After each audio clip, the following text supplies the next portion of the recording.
Deus te usar. Estando de férias na Espanha e olhando todos esses barcos, veio à memória a passagem que Jesus escolhe os primeiros discípulos. Em Lucas 5 conta a história de homens pescadores que passaram a noite toda tentando pescar e não conseguiram nada. E Jesus escolhe entrar em um daqueles barcos. Do fracasso ao sucesso, Jesus escolhe entrar no barco de Pedro e o milagre aconteceu.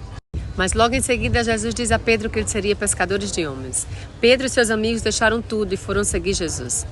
Pedro foi o primeiro discípulo a ser escolhido por Jesus, mas isso não foi por acaso. Jesus sabia o que estava no coração de Pedro, que mesmo sendo um homem falho e muitas vezes pavio curto, ele era ousado e não tinha medo de errar.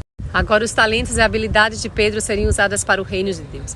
Pedro também foi aquele que se arriscou a sair do barco e andar sobre as águas ao encontro de Jesus. Mesmo tendo tido medo, Pedro se arriscou e quando ia afundar, Jesus o salvou. Seja como Pedro, ouse sair do barco. Precisamos caminhar sobre as águas e isso significa caminhar na palavra de Deus sem medo de afundarmos. Precisamos confiar em Deus, porque é Ele que nos capacita. Perca a oportunidade de fazer a obra de Deus por medo de errar. Se arrisque. Seja como Pedro, seja ousado e viva o sobrenatural. Mas claro que você precisa se preparar. Você precisa ler a Bíblia e estudar ela todos os dias. Você precisa buscar conhecimento em Deus.